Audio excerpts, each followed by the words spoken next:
김건희는 윤석열의 대선 승리와 그 이후 자신의 장기 집권까지 철저히 계산했다는 충격적인 증언이 나왔습니다. 장인수 기자에 따르면 그녀는 그 길을 막는 새 인물, 조국, 김어준, 유시민을 극도로 싫어하며 반드시 정리해야 할 대상으로 여겼다고 합니다. 조국은 딸의 입시 논란으로 무너지고 유시민은 채널A 검언유착 사건으로 몰렸으며 김어준은 TBS가 무너지는 걸 지켜봐야 했습니다. 돈과 권력 그리고 집요한 복수심으로 얼룩진 김건희의 이야기, 그 실체를 장인수 기자의 입으로 전해드립니다. 언급하는 부분이 있는데 영상이 길지는 않습니다. 먼저 영상 한번 보시고 계속 이야기를 나누겠습니다. 비밀은 없어요. 잠깐 속일 수 있어. 잠깐 속일 수 있어도 결국 비밀은 다 나와요.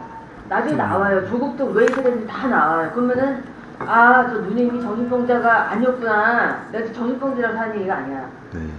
이제 이해할 때가 올 거예요. 얼마나 그 조국의 그 개인적인 욕심으로 나라를 얼마나 이렇게 혼란스럽게 만들었는지. 안 그래 진영이 더 진짜 그냥 진영을 갖다가 이게 뭐하는 짓이야. 젊은 사람들은 지금 먹을 게 없고 가난한 사람은 지금 그 낌자가 많아요. 이해 안 돼. 이해 안 될 거야. 네. 짧은 영상 보셨는데요. 장 기자님, 이게 지금 유난히 그 김건희가 조국 전 장관에 대해서 언급을 많이 했잖아요. 7시간 그쵸. 녹음 파일에서도. 요날 상황, 2021년 8월 상황에서는 어떤 맥락에서 나온 얘기죠? 이게 이제 김건희가 사실 이명수 기자님이랑 7시간 녹취록 그리고 뭐 최정 목사 또 디올백 때도 조국 얘기를 많이 하는데 조국 정경심에 대해서 굉장히 안 좋은 감정을 갖고 있었던 것 같아요. 근데 이제 이날 내용은 뭐냐면 비밀은 없어요. 잠깐은 속일 수 있어. 이게 그러니까 조국 전 장관과 정경심 그 교수가 받았던 그 의혹들 있잖아요. 그게 굉장히 중대 범죄고 이 사람들 나쁜 사람들이다. 이 얘기를 하는 거고 특히 여기서 또 이제 뭐 나중에 뭐 다 드러난다. 나중에 드러난다. 이게 뭐냐면 법무부 장관에 임명이 되지 않습니까? 근데 김건희의 입장은 이런 거예요. 그러니까 조국이 그때 법무부 장관이 되면 안 된다. 그러니까 윤석열과 김건희는 문재인 대통령한테 조국 법무부 장관 안 된다. 이런 메시지를 줬는지 뭐 줬다고 하는지 그런 입장인 거고. 근데 우리 말을 안 듣고 조국 법무부 장관을 그냥 임명을 강행을 해서 어쩔 수 없이 구속했다 우리가. 이런 얘기를 해요. 그러니까 그거는 7시간 녹음 파일에서 7시간 녹음 파일이 했고 그런 얘기인 겁니다. 그래갖고 이제 조국이 나쁜 사람이고 조국 때문에 국민 갈등이 심해졌다. 자신의 개인적인 욕심으로 그냥 자기가 법무부 장관 그 정도 잘못해서 그러니까 김건희 입장에서 말씀을 드리는 겁니다. 김건희의 머릿속에 어떤 생각이 있는 건지. 조국이 자신이 그 정도 잘못했으면 알아서 법무부 장관이 스스로 안 됐어야 되는데 법무부 장관 되고 이러면서 사회는 더 혼란에 빠졌고 나쁜 사람이다. 그런 얘기를 하는 거죠. 그래서 그런 진실, 조국이 법무부 장관에 임명될 때 어떤 어떤 뭐 뒷얘기 같은 것들, 어떤 진실이 숨겨져 있는지 나중에 결국은 다 드러난다. 이런 얘기를 하는 거예요, 지금. 비밀은 없고 그 비밀은 언젠가는 드러난다라고 했는데 지금 본인에 대한 비밀이 드러난 상황이죠. 그러니까 재판에서 보니까 본인에 대한 비밀이 김건희 당신에 대한 비밀이 지금 재판에서 계속 나오고 있는데. 그러니까 여기 보세요. 그 개인적인 욕심으로 나라를 얼마나 이렇게 혼란스럽게 만들었는지 다 자기 얘기야. 그러니까요. 김건희가 조국에 대해서 장관 자리만 포기했어도 우리가 구속까지는 안 시켰는데 그런 얘기도 했었고 맞죠. 그리고 진보 진영 내에서 분란을 일으킨 게 조국이다. 제가 하나만 더 설명을 드리자면 맥락을 지금 TBS가 사실상 뭐 패국 비슷하게 사실상 패국 상태인 거죠. 이게 이제 김건희 때문이고 이것과도 연관이 있어요. 지금 방금 보신 영상과 이게 하나의 맥락이고 흐름인 겁니다. 그러니까 이건 저의 뇌피셜인데 7시간 녹취록과 최종 목사 디올백에서 김건희가 했던 얘기를 정말 저는 수십 번 계속 반복해서 들어봤는데 김건희는 무슨 생각을 했냐면 아마 2019년 정도 되면 검찰총장인 자신의 남편을 대통령 만들어서 내가 대통령이 돼야겠다라는 생각을 했던 것 같아요. 근데 대통령이 되려고 보니까 걸림돌이 누구냐? 조국, 유시민, 김어준입니다. 김건희가 봤을 때. 그때만 해도 이재명은 크게 의식을 안 했던 모양이네. 2019년이면 그랬던 것 같아요. 19년이면. 근데 2020년 경기도지사 때니까 이재명 지사가. 근데 그 이제 디올백대로 또 넘어오면 달라집니다.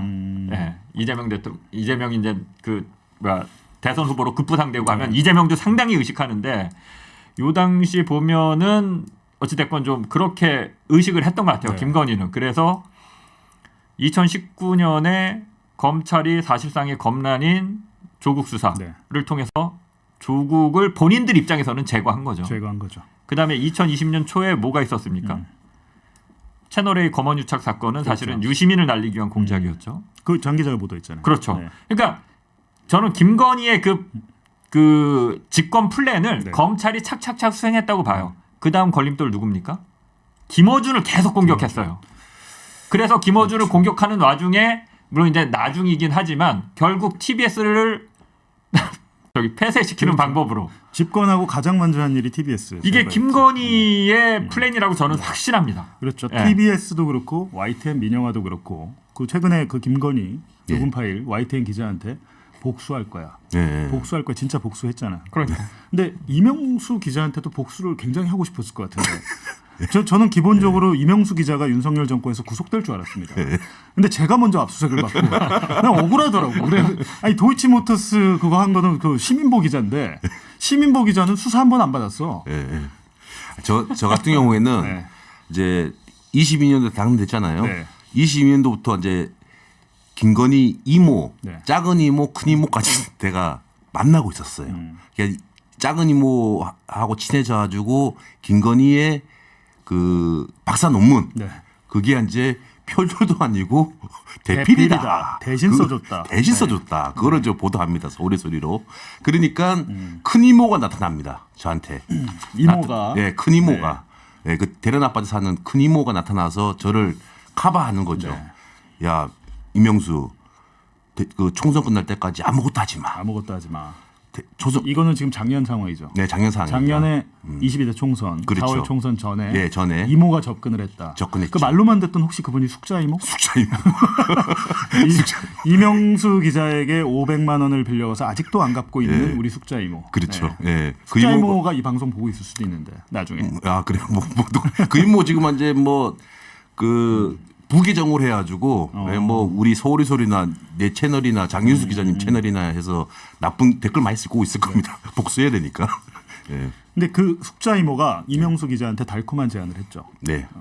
그 총선 때 가만히 있으면 뭐 한 자리 준다. 총선 끝나고 가만히 있어. 총선 끝나보면 김건희 옆으로 가게 해줄게.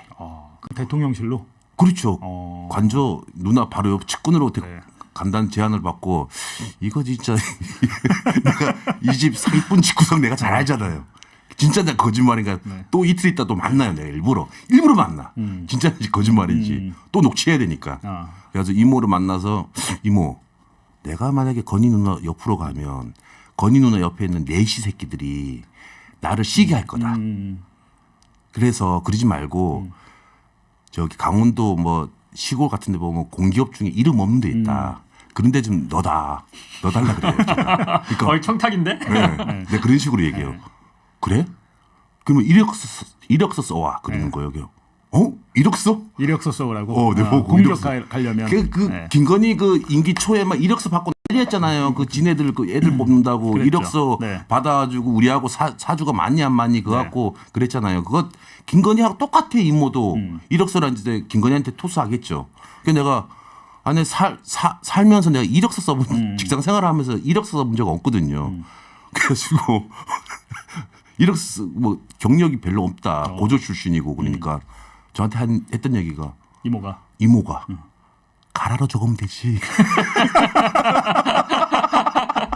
그러니까 집안에 가라의 피가 흐르는 그렇죠. 봐야 되는. 가라로 적으면 되지. 김건희의 이제 허위 경력 만천하에 드러났고 무슨 협회에 있지도 않은 자리에 있었다고 하고 YTN 기자한테 그게 걸린 거였고 예. 저도 JTBC에 있었을 때 미술관 큐레이터라고 했는데 미술관 직원들이 아무도 뭘 본 적이 없다고 그런 경력으로 이제 본인의 경력을 돋보이게 하기 위해서였다. 그런데 저는 근데 좀 한 가지 아쉬웠던 게 YTN 기자와의 그 녹음 파일 2021년 당시에 공개됐으면 어땠을까요?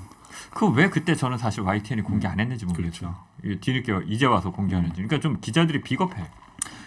저는 그거 좀 그렇게 그 YTN한테는 죄송한데 공개를 안 하기로 했으면 끝까지 하지 말든지. 네. 예, 그걸 왜 그런 식으로 저기 다 지나고 나서 근데 공개하는. 장 기자님이나 저는 아는데 그거를 직접 취재했던 그 기자는 속이 터졌을 거예요. 그죠?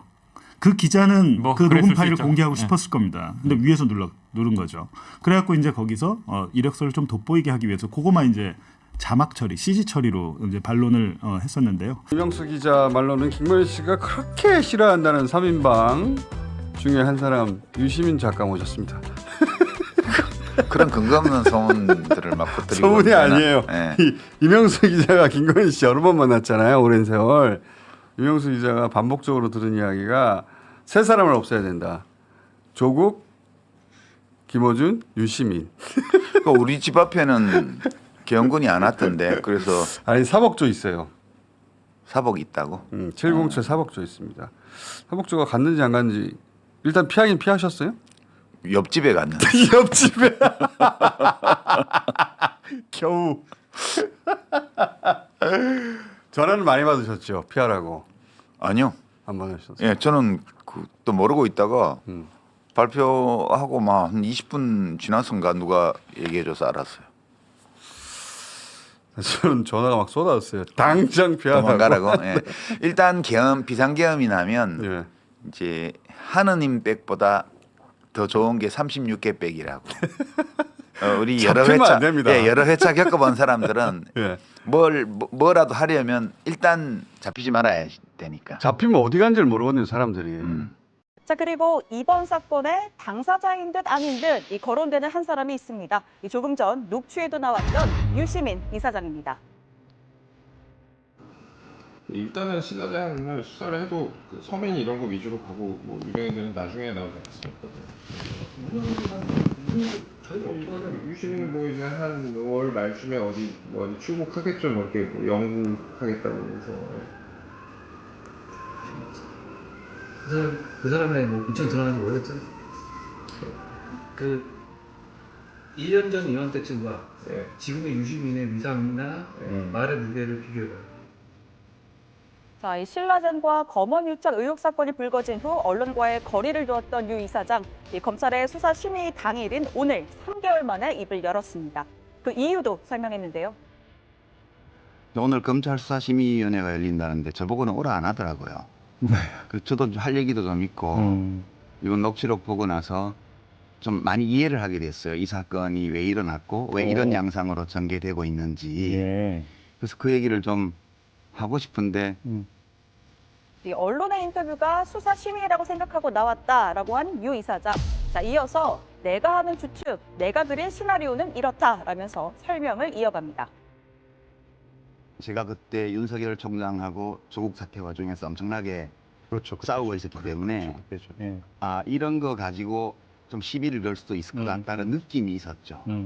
그러다가 2월 초에 신라젠의 임원들하고 같이 찍힌 사진 이런 것들 검찰의 압수수색에서 나왔을 법한 자료들을 근거로 저에게 질문을 해오기 시작했어요. 자, 이어서 윤석열 총장이 지난 2월 신라젠과 라임 사건을 수사 중인 서울 남부지검에 검사 4명을 추가로 파견 지시했다. 이번 사건은 검찰이 채널에 의해 외주를 준 사건으로 윤 총장도 깊이 개입되어 있지 않나 하는 의심을 하고 있다라고도 주장했습니다. 다만 여기서 사실과 다른 대목이 있는데 당시 남부지검은 이들 검사가 신라젠 사건에 투입되지 않았다고 밝힌 바가 있습니다. 아무튼 유 이사장 전문 수사자문단 구성 지시 역시 제19 감싸기가 아닌 윤 총장 본인 감싸기라는 주장입니다. 자, 유시민 이사장 아까 이제 3개월 만에 인터뷰를 했죠. 마침 또 타이밍을 또 정확히 맞춘 것 같기도 합니다. 오늘 이제 검찰 수사심의위원회가 있는 날이니까요. 지금 아까 이제 최 반장, 시대연 반장이 그 내용을 소개했지만요. 유시민 이사장 같은 경우에는 오늘 윤석열 검찰총장이 처음부터 개입됐을 가능성에 대해서 처음으로 문제 제기를 했죠. 네, 뭐 이제 한동훈 검사장이 워낙 측근이다 보니까 그런 문제 제기를 한 건데 그런 측면에서 오늘 이 심의의 핵심 쟁점이 한동훈 검사장과 이동재 전 기자의 공모 여부입니다. 오늘 이 회의 안내문을 보면요, 이 대검찰청 형사부의 의견서 제출이라는 게 적혀 있습니다. 대검이 의견서를 내는 건 상당히 이례적인데요. 앞서 말씀드렸듯이 대검은 사실 추미애 장관의 지시에 따라서 이 사건에서 손을 떼겠다라고 밝혔는데 의견서를 내면 우회적으로 대검의 입장, 사실상 윤 총장의 입장이 개입되는 것 아니냐 뭐 이런 걸로 해석이 될 수 있습니다. 다만 대검은 심의위가 이 때에 따라 전문가 등에게 자료를 제출받을 수 있다는 규정을 근거로 해서 의견서를 준비한 거긴 한데요. 앞서 이제 촉구로 그렇죠. 전해드린 네. 것처럼 추미애 장관은 네. 안 된다. 그건 역시 내 지시를 거스르는 거기 때문에 적절한 조치를 취하겠다라는 입장을 밝힌 상태입니다. 대정부 질문이 끝난 다음에 추 장관이 뭔가 조치를 또 단행할 그럴 가능성도 있어 보이네요. 네. 자, 그리고요. 아까 신반장, 유시민 이사장 얘기 잠깐 했는데 네. 결국은 검언 유착 사건은 검찰이 채널 A 측에 외주를 준 사건이다. 이런 표현을 썼죠. 그러니까 오랜만에 공개 행보가 심의위원회랑 맞았다. 이게 뭐 타이밍이 우연히 맞은 건 아니고 네. 유시민 이사장 표현에 따라서도 네. 타이밍에 맞춰서 나왔다. 아, 이게 그래요? 맞습니다. 이제 본인이 수사심의위원회에 직접 나가지 않으니까 뭐 직접 언론 인터뷰를 하는 것이다. 이렇게 직접적으로 이야기를 했는데요. 자, 유 이사장은 내가 녹취록을 분석한 결과 이번 사건은 이 검찰이 채널 A에 뭐 나를 조사하라고 외주를 준 사건이다. 이렇게 주장을 했습니다. 또 한동훈 검사는 윤석열 총장의 최측근이고 오랜 동지로 조국 수사를 지휘한 인물이다. 윤 총장에게 제일 중요한 참모로 개연성이 아주 높은 시나리오라면서 뭐 윤 총장이 인지 정도를 넘어서 더 깊이 개입되어 있지 않나 의심도 된다. 이렇게 주장을 했습니다.